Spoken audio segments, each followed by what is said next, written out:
I want to make this much more interactive. I want you to feel free then to interject. That was the reason for my saying about privacy, to interject if you like. And if you want to protect your privacy even further, you can put a comment on chat, and I'll keep my eye on it, and we can see if we can record that, if we can attend to that. All right. So last week we began a series on the overview of the Upanishads with a view to taking a broad view. And then when you understand the broadness and the essence of what we're talking about, then we can drill down into much more detail. And ultimately, we can take significant sections of the Upanishads and study that. To study the Upanishads overall would be a tough job. It'll take us many, many years, because we can say there are at least probably 10 minimum significant, authentic primary Upanishads. That is, Upanishads which are so tied in to the Vedas that they are deemed to be extremely ancient and authentic. And the recognition of that is the way that commentators insert their commentaries. Commentators from various schools, which primarily today have been put into 3 sections. 3 sections because when we approach this whole subject of a higher truth, a subtle truth, we probably have to approach it in stages.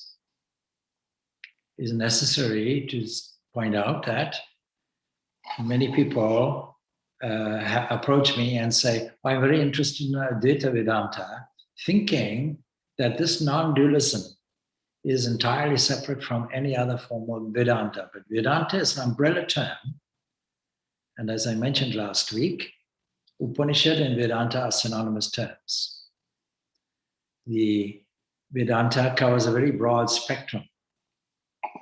For example, most people put in order the Isha Upanishad. It's not necessary to put it in that order, but that seems to be the way that people tackle it and deal with it. It's a relatively short Upanishad. So Tom, you can mute yourself for the time being, all right? And then please feel free to interject and come in as you want.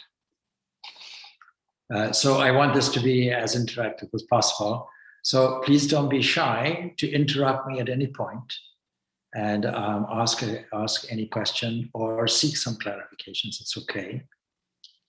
But the Isha Upanishad, unlike this emphasis on non-dualism, is pointing out the immanence of that supreme entity from the very start.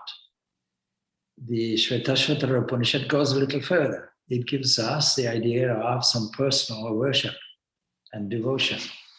But you'll notice that throughout all these Upanishads, there are teachers and students. And so we have to begin, I think, when we talk about the overview of the Upanishads, about what we mean by a student and what we mean by the term student's dharma. We also have to bear in mind a very significant statement from that other Upanishad. We don't often think of the Bhagavad Gita as Upanishad, but there's no doubt that's exactly what it is, because at the end of each chapter, we are told that it is so. That is a reference to that. So when we look at that, we will see that not many people will really attain the depths of understanding of the subtle truth, mainly because they may not have enough enthusiasm about it. The greatest criteria for any student, really, would be to have this great yearning for truth, great desire for truth. We understand in any realm of life that we require 3 things. We require a strong desire for something that moves and motivates us forward. And we have to have some kind of determination to see it through. And we have to have a dedication, which means regardless of setbacks, we'll still continue and persist. The Bhagavad Gita tells us, Manushanam sahasreshu kaschit yatati siddhaye yatatam api siddhanam kashin mam viti tattataha. Among anybody and among those who actually strive and have this level of enthusiasm, this level of yearning for truth, even so, those who advance to a very high level, only one perchance knows me in truth. And knowledge is an unwavering conviction on the basis of direct perception. And normally our perception is outward. That is the problem. There are many things we have to acknowledge that we cannot see, yet they are there. The more modern science delves into the mysteries of the universe, the more we will come across this phenomena of the subtle. And the subtle becomes a mystery. If you've never come across it before, then how will you formulate it in any descriptive way? For example, if we ask what is an electron, and we are told it's an excitation in some kind of cosmic or some kind of vacuum, some kind of a Hilbert space, it doesn't really mean anything to us. But we have to describe it in some way, and science resorts to articulate it in terms of equations. Equations are elegant because there is a dharma, there is a harmony. The one side has to balance with the other side. And so abstract concepts can at least be put into a kind of language, mathematical language. So what do we mean firstly by student? Are we all students? We're all students, but in the case of the Upanishads, we see many questions are answered and many stories are told about students approaching a teacher. And the idea is to approach for instruction, and the instruction may vary. It may be there to clarify some scriptural texts, or it may be to be attuned to the highest truth, we call Brahman Bhuma. So we find some examples of that, nothing to do with age. For example, Satyakama, he goes to Gautama. That we find in the Chandogya Upanishad, the 4th section. And then there's another sage, so he's obviously a young boy. But then we have another person like Narada, and he looks for help to Sanat Kumar. And that also we find in the Chandogya Upanishad, but Narada is a grown man. And so the field of study and the investigation can have a wide range, and a wide range of ages also. So I think we can all consider ourselves students of the Upanishads. Another way of saying students of the Vedanta, that's why we have a Vedanta society. It doesn't start off with that. The ancient idea was, at least for the first dozen years of your life, you are in the charge of your parents. And any parent, of course, conscious of their responsibility, will give their children some proper training. We can call this education if you like, but it's not in a formal sense. Please sit down here. Please go and study the alphabet and all of that. Not like that. The primary education that is given to small children over all time, including today, is example. If you have a small shrine in your house and you sit there every day without saying anything, your 3 or 4 year old will want to sit with you. Very easily, doesn't require much persuasion. When adults bring children to swamis and get them to, and they say, no, you need to bow down and make a proper salutation. I often make the comment, please don't force them. You'll make them anti-Swami or anti-religious. No force is required. Because if you sweep the floor with your broom, you'll find behind you will be the little child wanting its little broom, and they want to sweep also. So imitation is the primary way. And if the parents are not of good character, if, for example, there is some social aberration in families, then we know statistically how children will pick that up, and it will affect them deeply in later life. So the very foundation of studentship must be there. And that means that the adults have kept the home atmosphere charged with a sense of thankful adoration. And there would be many things that are done which come through now into, for example, modern Indian homes, special occasions, for example, following the naming ceremony. That is a thing. Following what we call, all the various rites, if you like. 16 rites are there. Sacramental rites, landmarks in a child's life. First, taking grain, the first solid food being taken. In some societies, the boring of the ear, even though it might be painful, or the joy and the celebration of the occasion makes the child forget that and gives them a grasp of the significance in later life of the importance of these, hair cutting, all leading up eventually to an age where some kind of rebirth can take place, some kind of sacred thread can be given, indicating a second life. In many other religious societies, we find the same kind of thing. In Ireland, for example, which although is a secular state, is still dominated culturally by the religion that holds 78% of the population as adherents. So all these leading up to essentially a kind of training by bringing about some kind of atmosphere that induces thankfulness, adoration, and the child has the capacity to observe very astutely all the things that are going on, and they might not make sense of it initially, but at least the whole atmosphere is there, the tradition is there. You may not know why a lamp is lit, but we can't leave it there.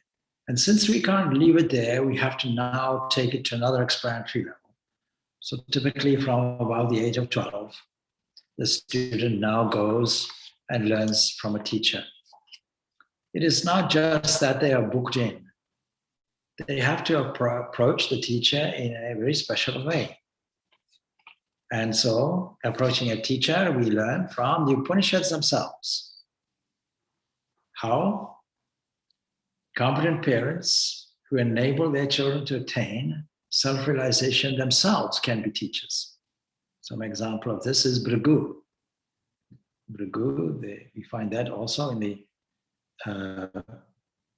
Untitled Upanishad, section 3, that the example of even within the family is there. And the training is always progressive. He goes to his father, Varuna, and if the father had died or was absent from some time, then such help would be impossible or inadequate, so the teacher would then be sought. We find it necessary to look then into the student's background and inquire, what is the seriousness of your inquiry? This happened with Satyakama in Chandogya Upanishad, where the teacher inquires, what is your family? What is your family background? In other words, did you get the proper training prior to coming here? Did you get the right influence? Is the ground already prepared? And Satyakama was asked what his family background is, and anticipating this, he managed to ask his mother in advance. And what family of sages do I belong to? What is my lineage in spiritual life? And she frankly had to tell him that at no time was she able to find out before his father had passed away. So she said, I am Jabala. You are Satyakama. Tell your teacher you are Satyakama Jabala. And the teacher remarked that such an adherence to truth was a mark already of the nobility of the family, and that is proper training was gotten as a student. Now, what does this mean for us in studying these Upanishads? It means that we have to approach the Upanishads not as an academic subject, but with a sense of reverence and sincere desire to know the truth. When we talk about the Upanishads, even as an overview and studying them, there has to be some inward preparation for us. We may be beyond the age of 12, some of us, but still it is necessary for us to approach this as a sacred text. There will be no examination at the end of our study. The only examination will be an examination of your own life and how much you understand the principles and how much these are being put into practice. Therefore, all instructions on meditation contained in the Upanishads, and those also contained in other systems, such as Patanjali's yoga, they all have to be employed. This coming weekend, we have a workshop on yoga. Yoga in the sense of meditation. But much of it will be practical.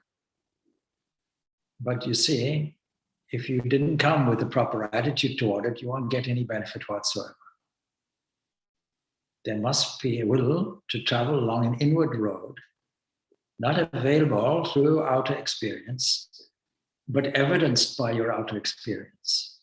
And all the Upanishads will tell us about a wide range of subjects that we can embrace. Just to give an example, I started off with mentioning the Isha Upanishad. So the Isha Upanishad will cover 8 topics overall.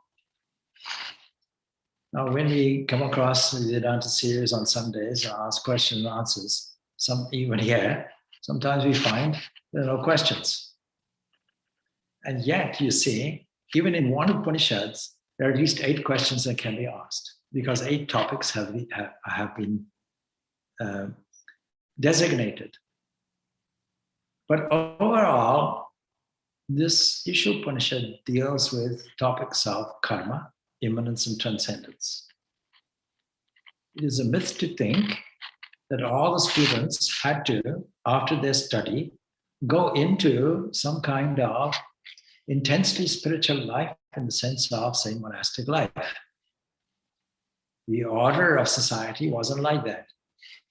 Having gone to the teacher for some 12 years and odd, attaining the age of, say, 24 years of age, 24, 25, they were then expected and prepared now to go into the household life.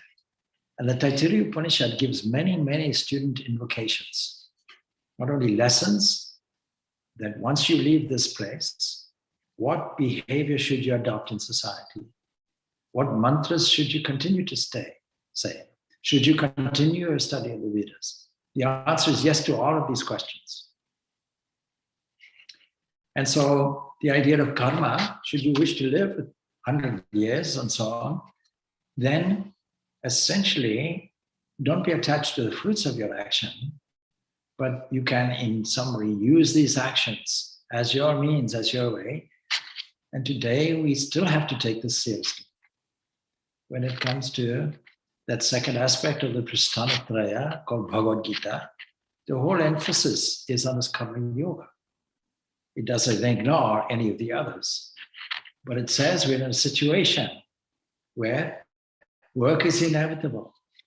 And where work is inevitable, we have to use it for a higher purpose.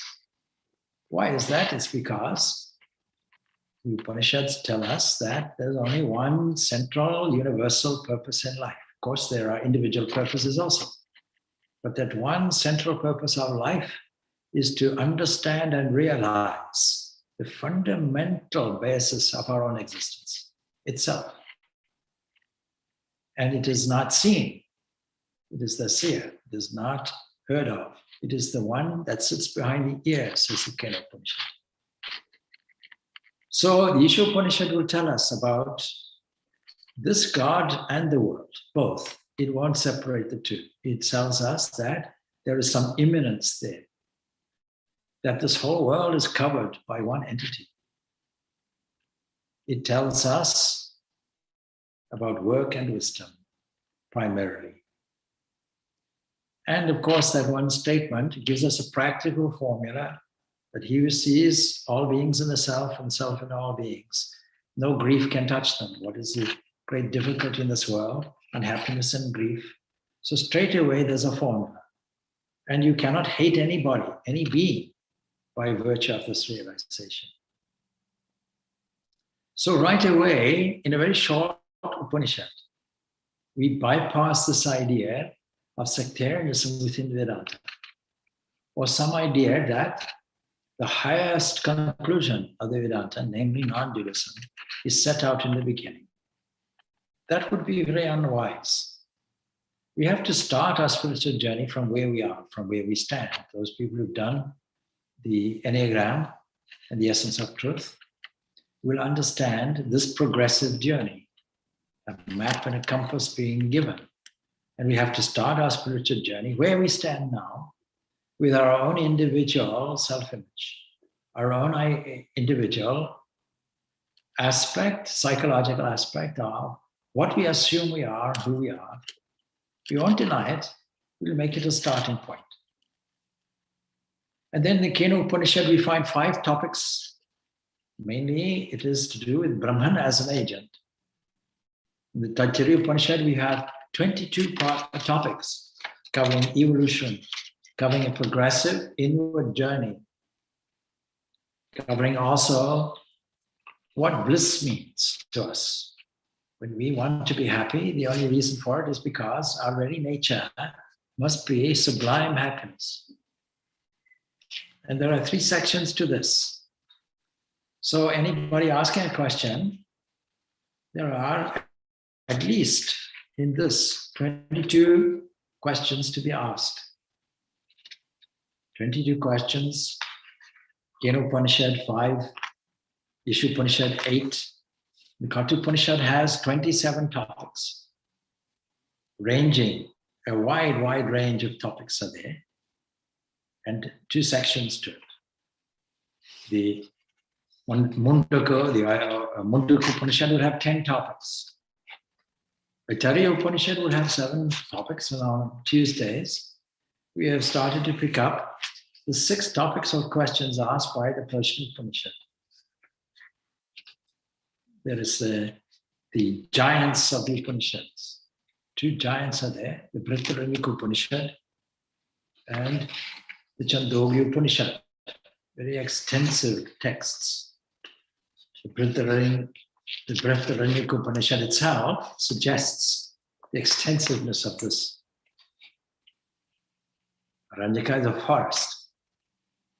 There are 6 sections, there are 32 topics, all laid out comprehensively, and all of them with comprehensive commentaries from the various schools of thought. In Chandogya, we have 8 sections and 65 topics are mentioned.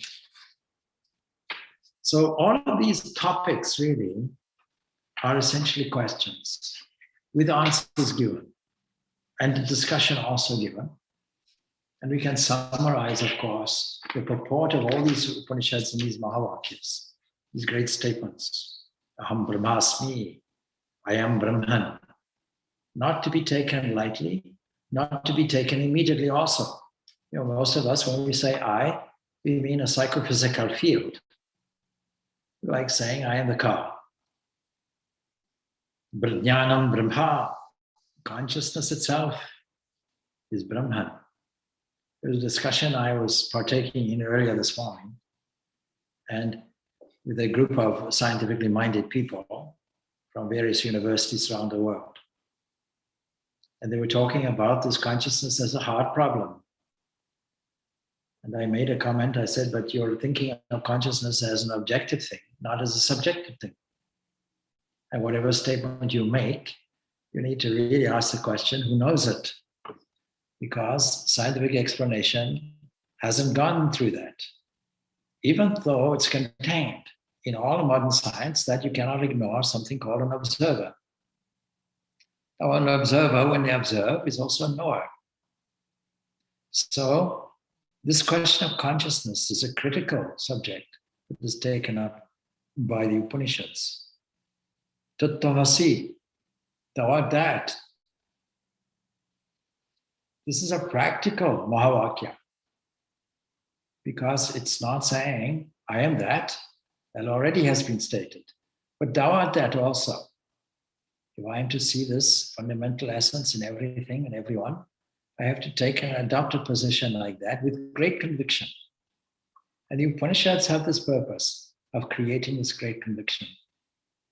Not every student will have the same capacity to learn, and not every student will grasp the same thing in the same way. And so therefore, multiple approaches have to be made. Despite the vast majority of the Upanishads being unknown to us, listed in some places 108 of them, we really only have this reduced to these 10 or 12 Upanishads.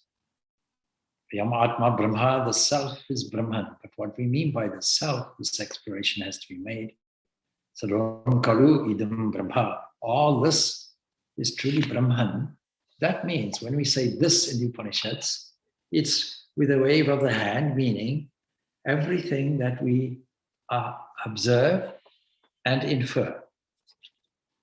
For example, when we look at the observable universe, it presents us with a border, a finite border. That means that by inference, something is there beyond it, presenting us with an infinite scenario.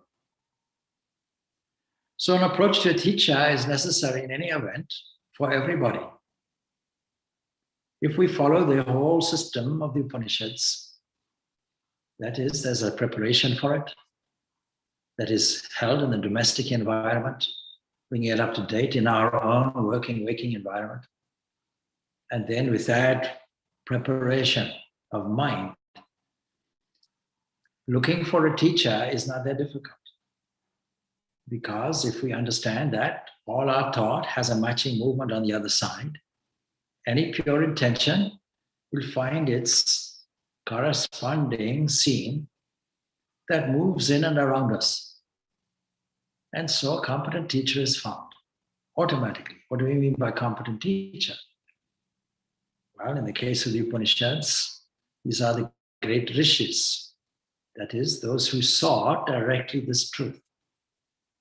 So what are the qualifications for such a teacher? They have to have no selfish motive tied in with the ignorance of a body-mind complex, a sense of individuality that transcends the transcendent. Secondly, they will have to know these Upanishads. That doesn't mean to say they have to be scholars. We have the great example of Swami Purnananda, who completely illiterate. Even more illiterate than Sri Ramakrishna. And that didn't hold him back, because he understood through his meditation practice and through the grace of his guru or competent teacher, he understood the internal truths. He saw them for himself. He was a rishi.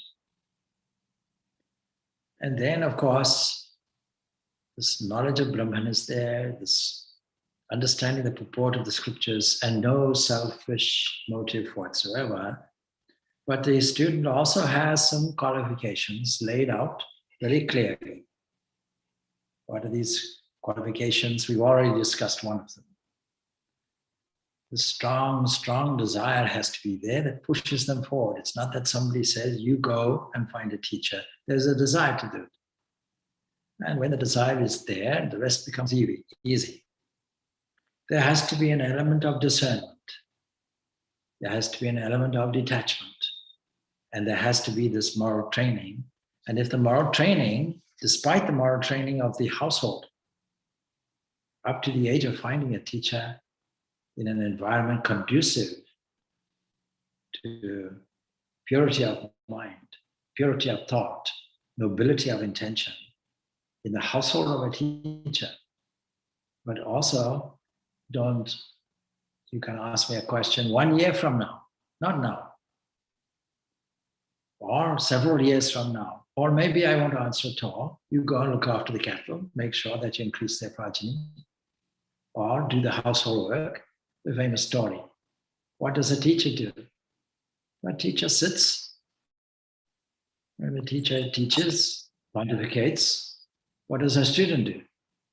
A student has to go and make the fire and do the cooking and cleaning and help the teacher's wife and go and look after the agricultural side of things, the cattle, the milking, making sure that food is provided. Well, basically a servant. Well, then if that's the case, I'd rather be a teacher. Is that possible? So we have to make sure that we understand things in the correct perspective.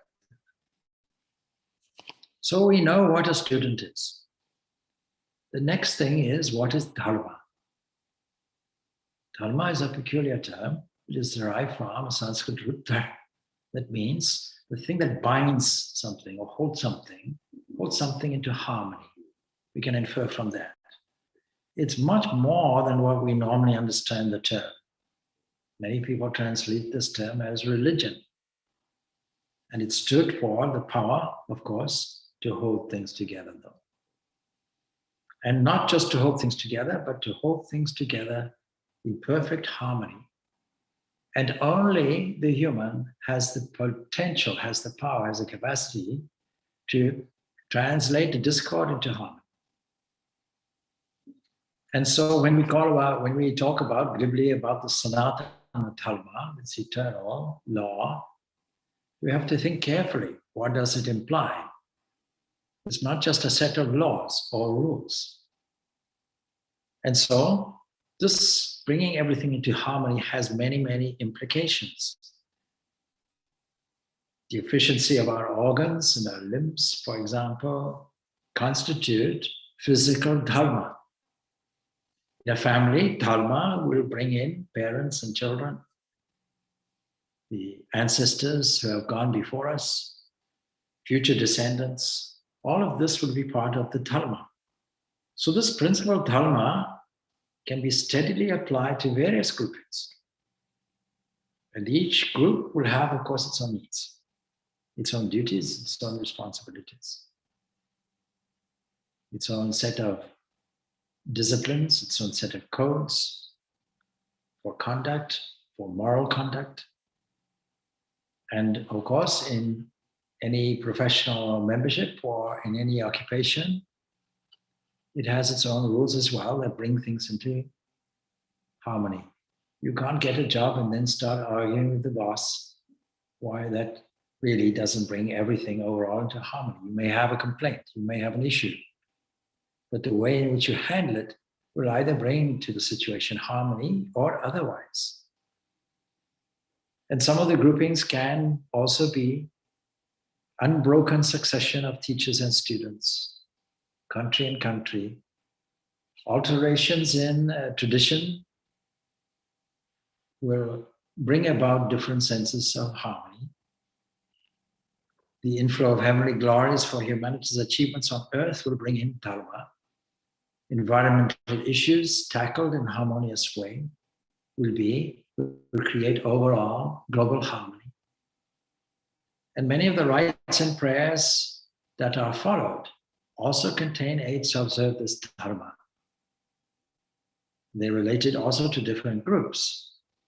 So it's the same controlling and balancing power that presides unattached of the tumult and misery that we often experience in what we might call, or what the Upanishads refer to as, a waking state. An example then is, Yajnavalkya called it, this fundamental source of harmony, immutable, unchangeable. We find this in the Brihadaranyaka Upanishad. So if we say this immutable, well, immutable, of course, has no qualities. That's the problem. It doesn't have color. We can't smell it. We can't taste it. We can't lick it. We can't register it with the senses. It has no attributes, no form, no content, no concept. Yet we know it is existent. We know it is constant. Because without it, the regularity and rhythm, the dharma of the universe, can't be accounted for. It is a great mystery in modern science that there is a great, great harmony to everything. At the very tiniest particulate level, we know the symmetry which is there, that every particle has its antiparticle. And of late we know how certain particles, fundamental particles, can, under certain conditions, degenerate. That is, they can decay, but the decay doesn't mean to say, it's not like tooth decay. It just means that they decay into another particle, sometimes much more useful. This is some of the latest research that has actually created a big buzz in the scientific community at the moment. I'm following it closely. And that is that in two separate laboratories, Fermilab on the one side and the CERN laboratory in Switzerland on the other, there's a great, great measurement of a very heavy particle. It is called a muon. When I say very heavy, very tiny, but we know the electron is there, and we know the electron has some mass. Well, the muon is a kind of electron with about 200 times the mass. Therefore, easier to measure in any effects of disturbances than with the electron. By experimenting with this, they have discovered at least two things which may or may not be significant. But the point is that all these things are working in a great deal of harmony.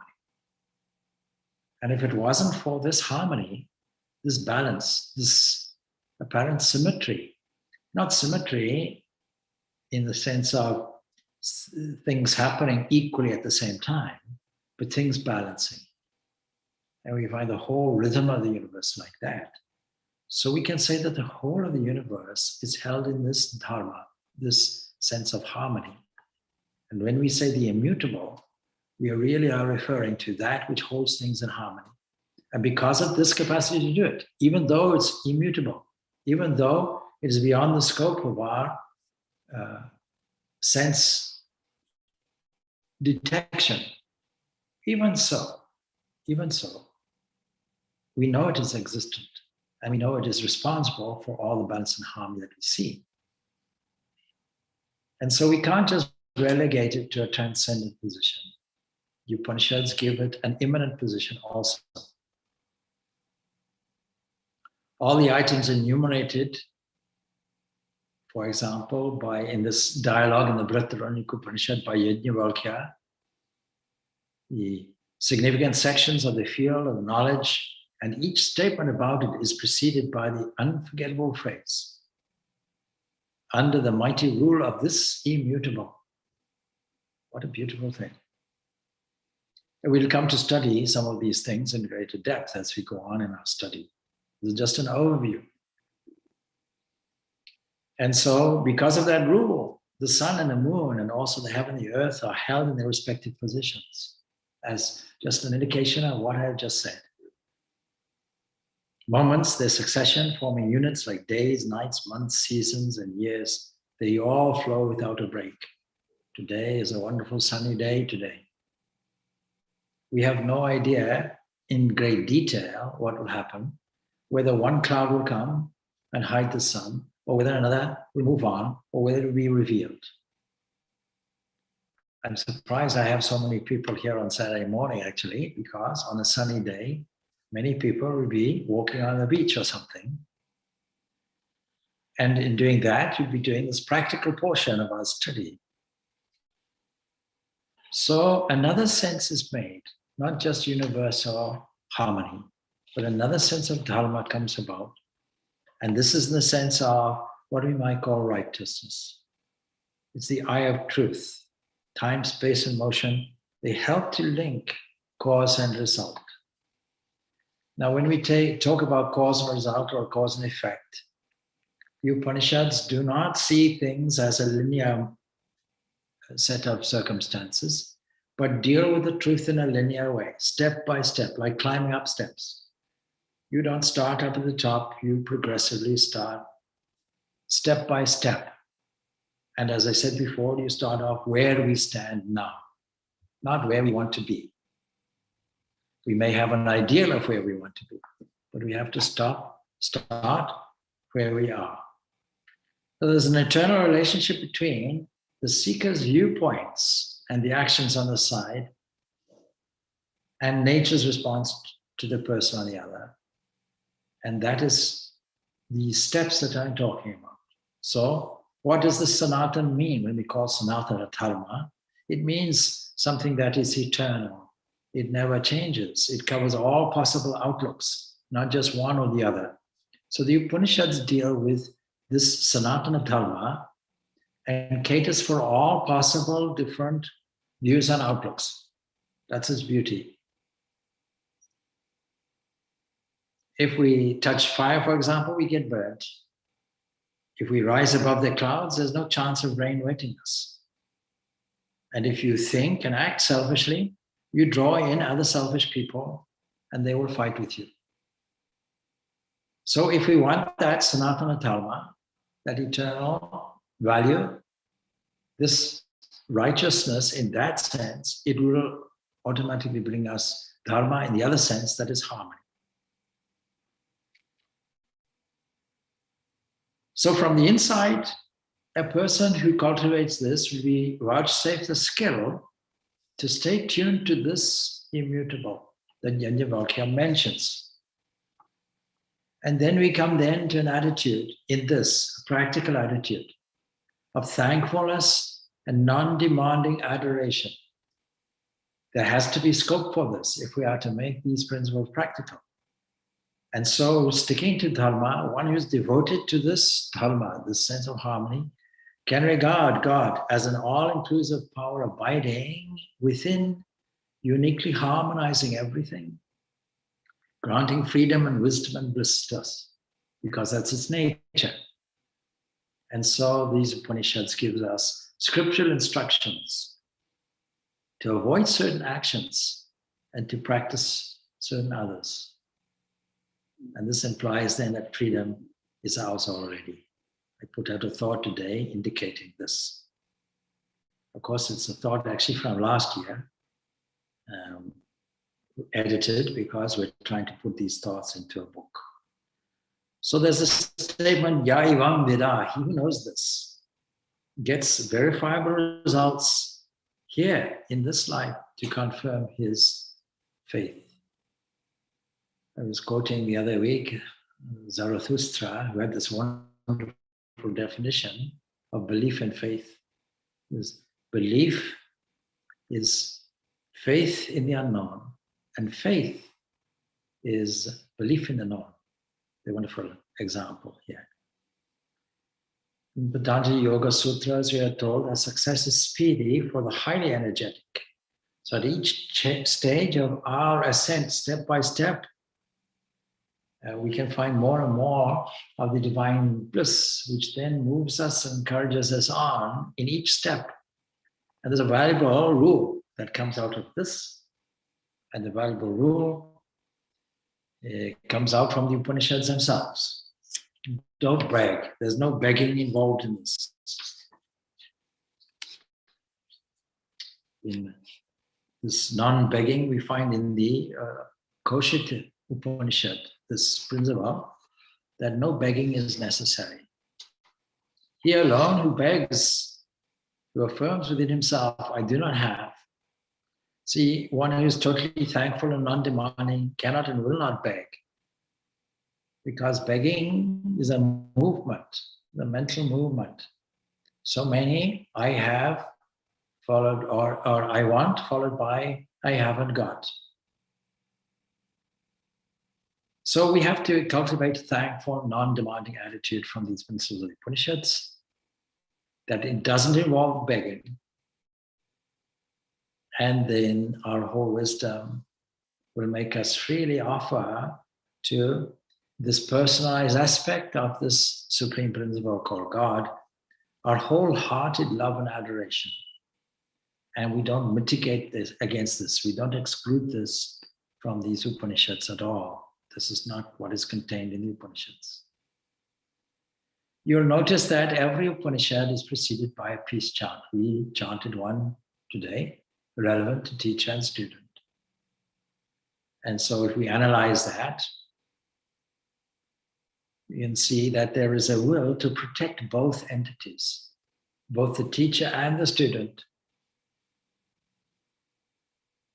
That knowledge may be revealed all around, that everyone is protected together and nourished together. Their learning is nourished.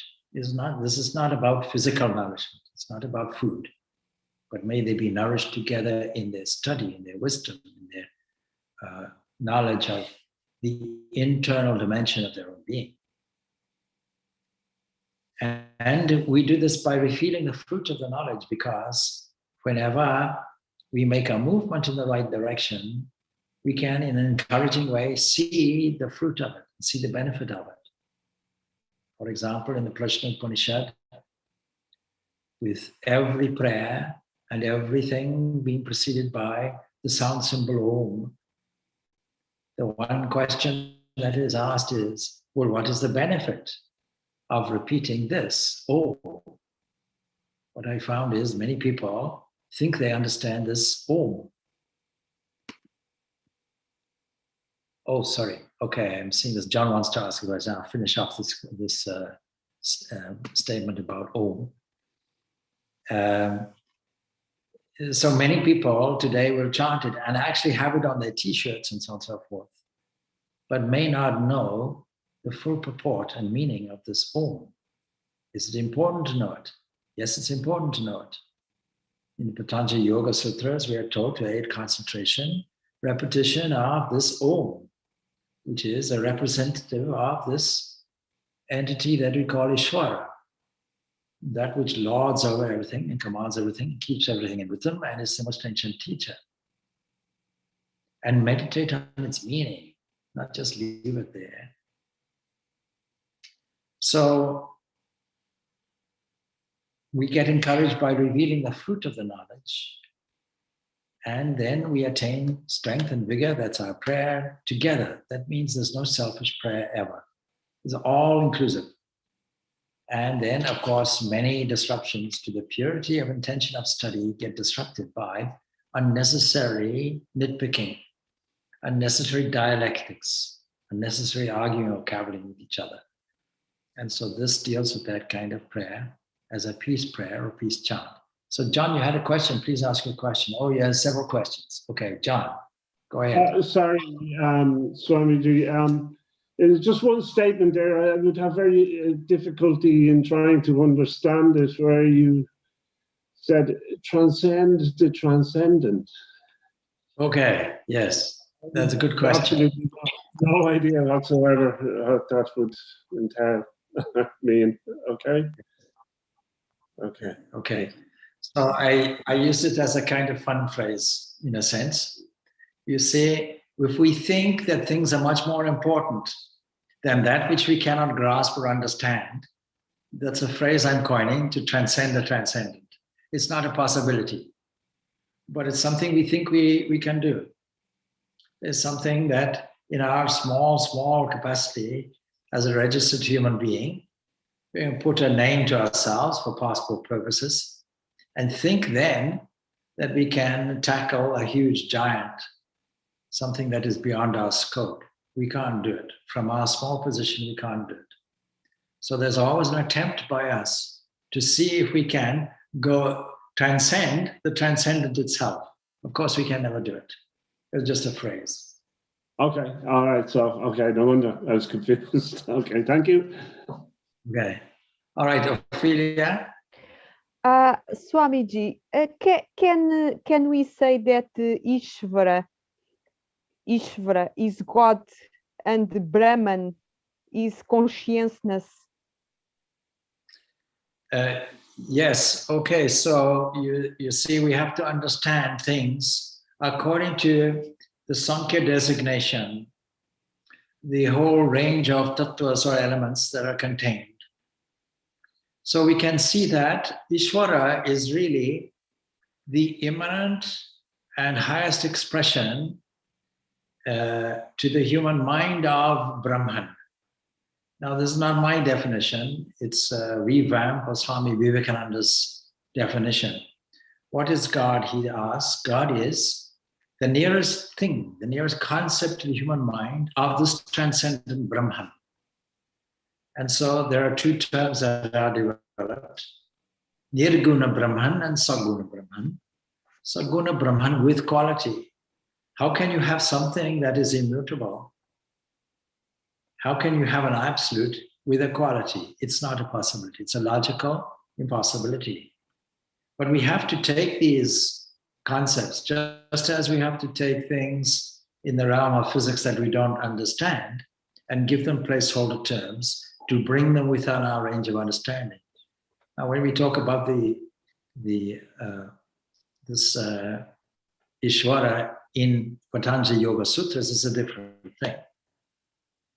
Sankhya and Yoga are pretty much, Sankhya definitely is atheistic, and Yoga is marginally theistic. Marginally because it mentions the term Ishvara, but by it, it doesn't mean the conventional understanding of a God.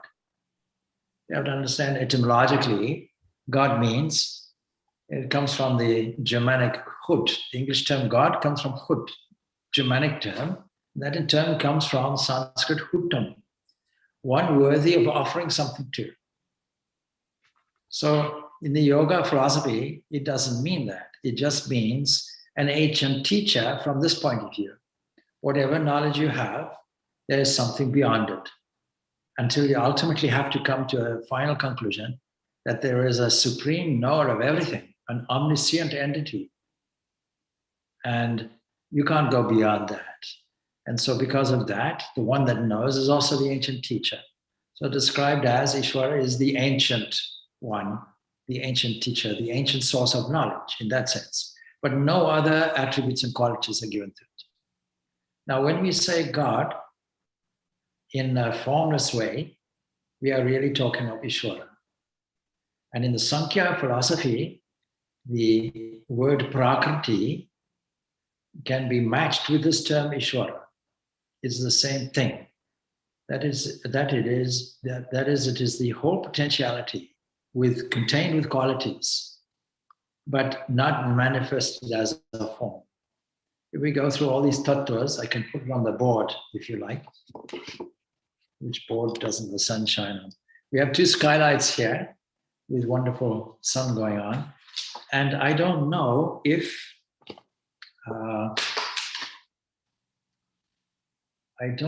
Neve or Rock is here. Okay, my question come because some of the schools, the Vedanta schools, they don't refer God at all. So normally when I hear something about Vedanta from that schools, I try to make try to understand where is the God from Ramakrishna mission in these other studies. But okay. Yes. Yeah, okay, well, forget about the Ramakrishna tradition and all that. We are dealing only with the Upanishads, and the Upanishads are very clear that Brahman that is transcendent can also be immanent. Okay. So this is emphasized in the Isha Upanishad itself. I went through that. So in the Isha Upanishad, we are told about the immanence and transcendence of this. So I need to explain by way of a small example. You've given the example before. Supposing you now have the sun shining, and you have it shining through glass. Supposing you personalize these glass panes and say, these panes belong to a glass pane corporation. And from time to time, they all have a board meeting.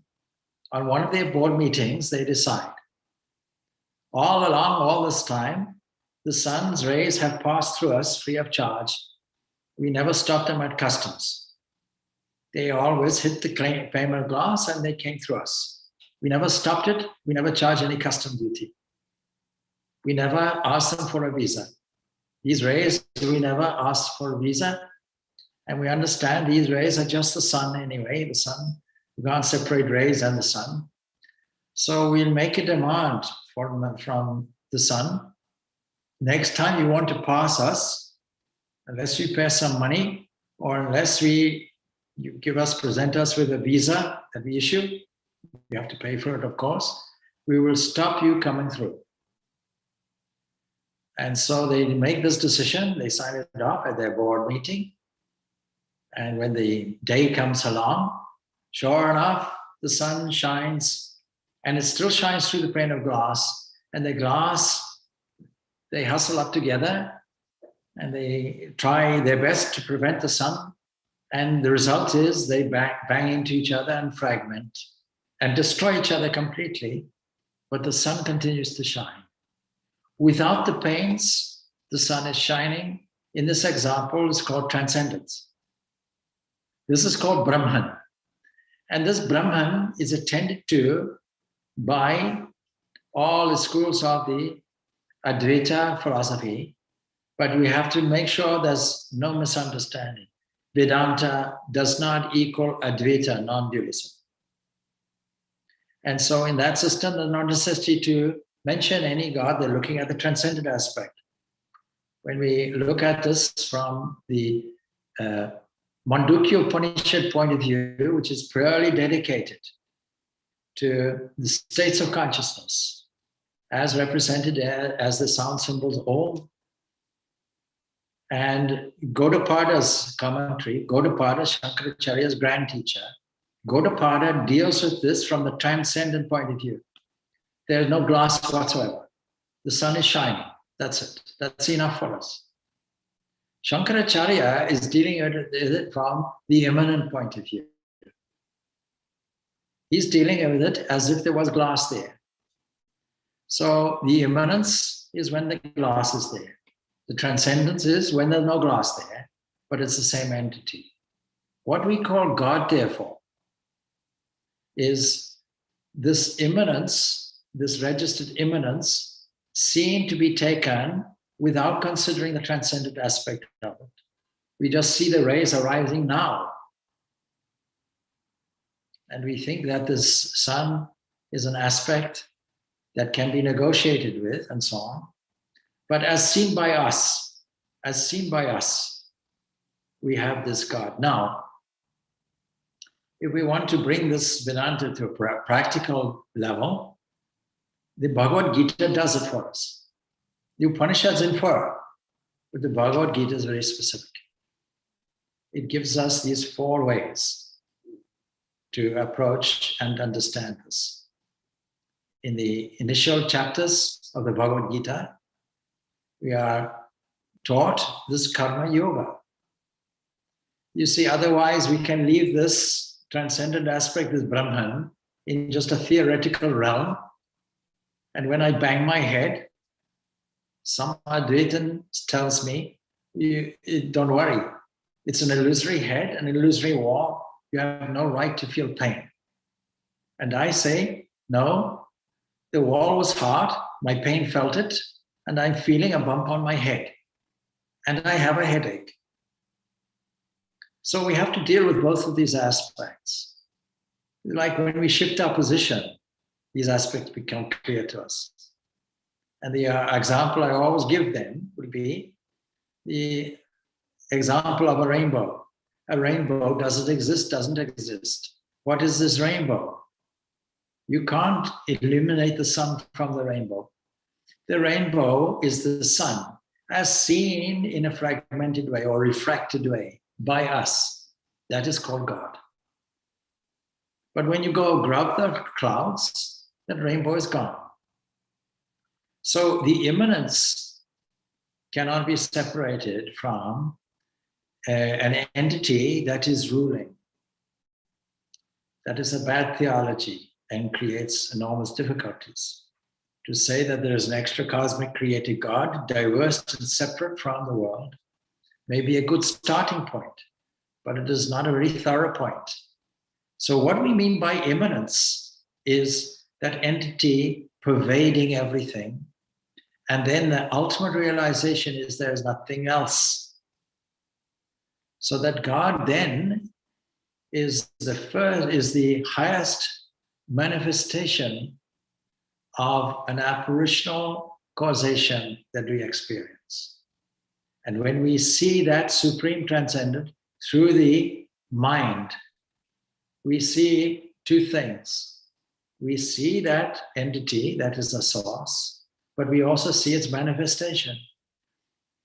So what we see as the world is seemingly fragmented God. What is God?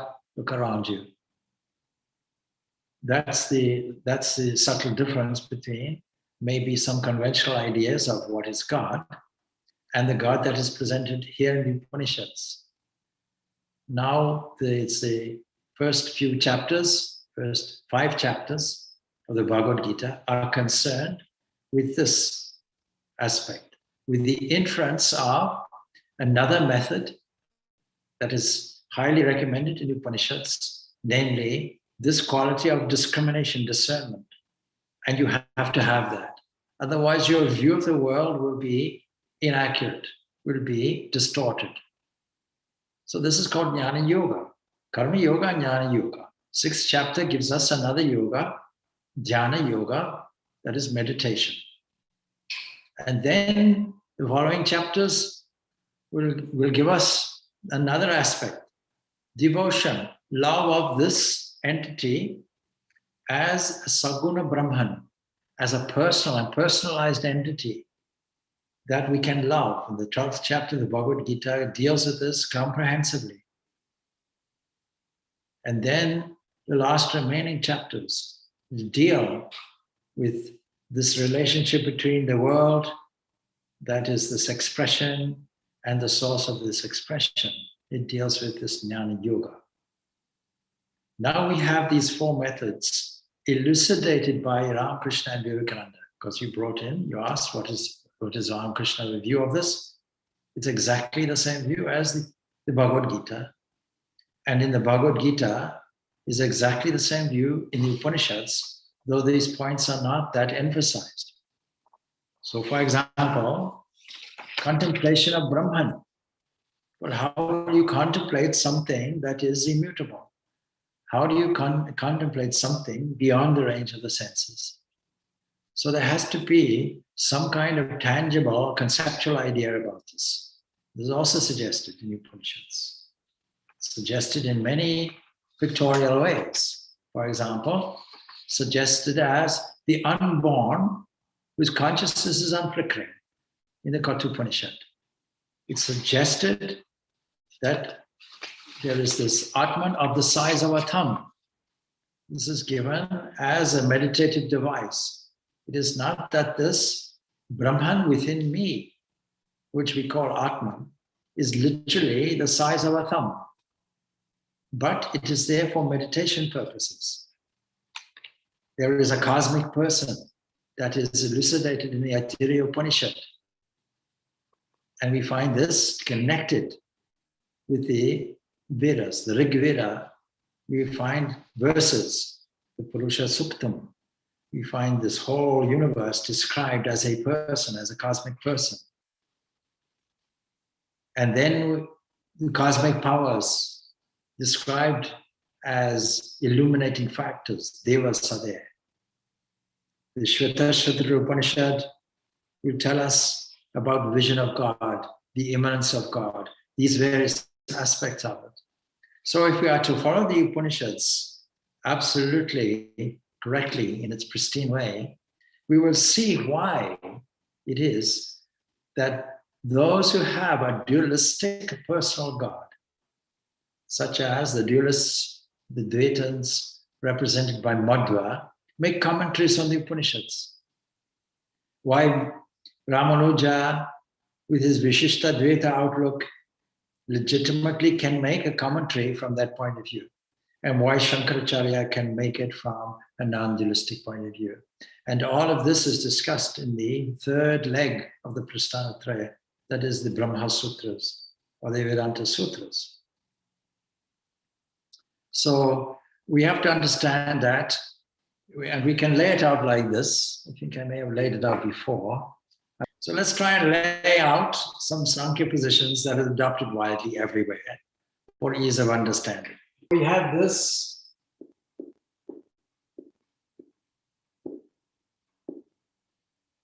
Brahman is an absolute, described in the Brihadaranyaka Upanishad as the unchanging, that is the immutable. And Brah itself is not a word as such, is derived from the impression of some infinite expansion somewhere. So this is an absolute. We can call it being, pure being. Now we have to draw a line, but we'll make it not a continuous line. Now the question is, below this line is all becoming. You can't say God is here. No, you can't use that term here. The one worthy of worshipping, because it's beyond our range, it's a transcendent entity. When people ask me, what is transcendent meditation? I say, I don't know, it's transcendent. So then the next thing really that comes from here is being, prakriti, or prakriti. Prakriti, the thing that is rough and unrefined. And that prakriti contains potentialities. What we call them as gunas, these are binding elements, binding forces. Guna means a rope, something that holds you, binds you fast. Now, this is the Sankhya language, and these categories are adopted by all systems within the Vedanta. But what the some Upanishads really emphasize is this Brahman, the absolute. And what some Upanishads will do is, leaving that there, they'll say yes. But when we look at the world, we find that this is filtering through and appearing in this way. What we call the world is an appearance of this. That means then that the cause of this being to becoming is what we call vivarta. That means apparitional causation. All the other causation below this line is not apparitional causation. Everything below this line is transformational causation. Transformational causation means you don't get anything new. One thing becomes another thing and nothing is lost. The conservation of mass and energy is always there. But this prakriti, then we can insert some other terms. For ease of understanding, we can put this term Ishvara. That means God.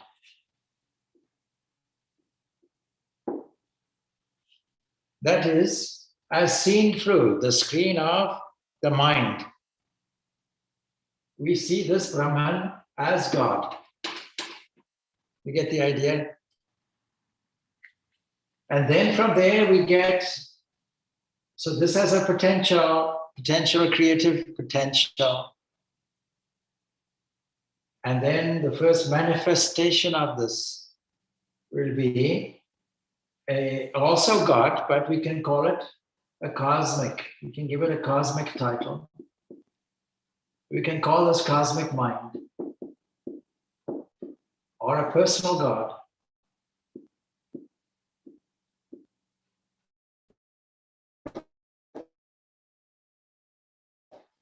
Now, and the Upanishad that deals with this is called the Mahanarayana Upanishad. The Mahanarayana Upanishad emphasizes this whole creative aspect of Hiranyagarbha. So what I'm saying, Ophelia, is that when you hear these people saying eliminating this God, it's not that they're incorrect. It's just that they're teaching what is above the line. But if you want a comprehensive and practical version of it, you have to take what's below the line also. Below the line is immanent. Above the line is transcendent. And they are both the same. And when, through spiritual practice, this appearance goes and is eliminated, only the one stands the same. That is only Brahman. Can we get there in one jump? Well, some can with keen intellect, but even so, they require a technique of discernment.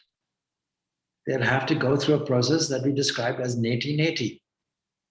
They'll have to see the world but the world hasn't gone for them.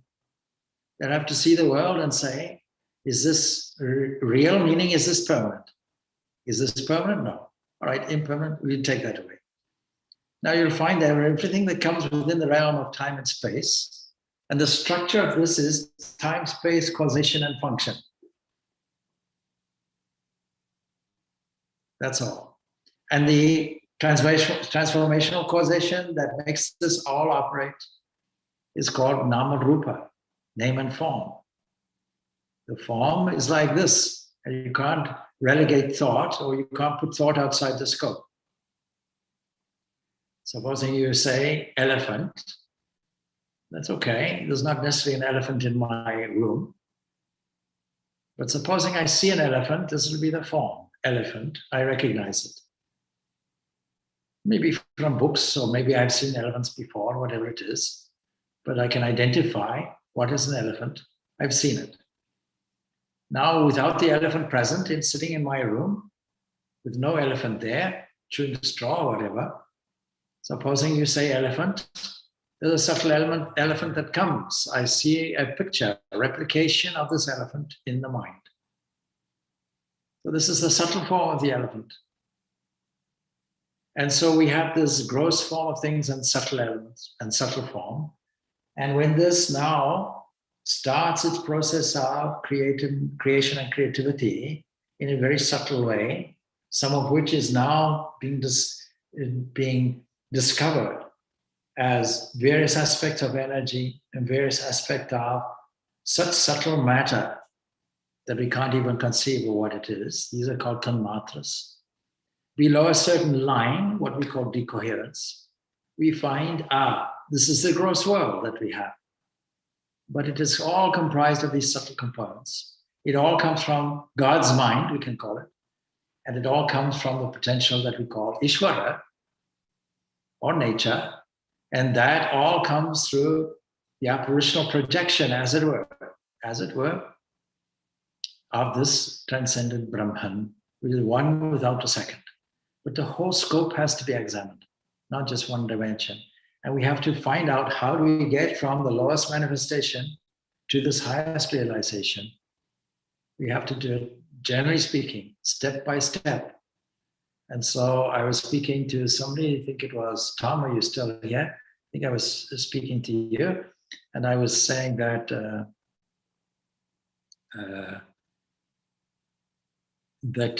we have to approach it systematically, step by step. And so what we call Vedanta is a system of pluses where we don't disagree with anyone. That's the practical advantage of this Upanishadic system. No disagreement anywhere. We accept everything. If the materialist says there's only matter, we say, well, we agree, let's leave out the only, since we can't have an only there in anything. We accept as matter, all right. And then the idealists will say, well, there's only ideas, ideology. That is, there's only something like Immanuel Kant, the great German philosopher, postulated, this transcendental idealism. Only ideas are there. Yes, no doubt, ideas are there. And since they're more subtle than the material things that you see, we can go along with this fact that one is more causal. So far, so good. But there's more. There's a plus. What is more than that? Well, that comes from these various subtle elements. And when we say ideas, they're coming from one central cosmic mind, a personal God. Somebody comes along and says, I believe in God, I'm a theist. What about you? I'm also a theist. I believe in a personal God. But there's more. Well, what more is there? There is the unmanifest aspect of it that we call God. But there's more. What more can there be? Well, when you take the mind away, you also take time and space, causation and function away, and there stands that one without a second. And all of it is true, but the question is, where are you standing from? This is to do with the relativity of perception. If I stand at a certain angle and the sun is shining and raindrops are present, then that sun gets some appearance of a rainbow. So this refraction that occurs, I see as this split up into rainbow colors. And if I'm in Ireland, I might look for a pot of gold at the end of it. I've never seen anybody or discovered anybody who's found it. But plenty of people have seen a rainbow. But if I change the angle, even here on the earth, the rainbow has gone. And definitely, if I take a flight above the clouds, what we call meditation, above the clouds, then that rainbow is gone. In fact, all weather is gone. Everything is gone. And there's only that one without a second, described as one without a second. So we have to embrace the whole lot. We can't deny anything. That makes us extremely agreeable. All right. Ophelia, are you okay with that? I'm okay. I'm okay. Okay, good. Thank you. Thank you very much. All right. So, okay, we've exceeded our time anyhow. Okay, so we'll leave that off now. So next week, we'll continue picking up the overview of these Upanishads. And so as we go forward, we'll start drilling down more and more and getting away from the overview. But I think it's very good for us for this to be interactive. And I'm glad that you interacted here, John and Ophelia. Om Shanti, Shanti, Shanti. Peace, peace, peace be unto all.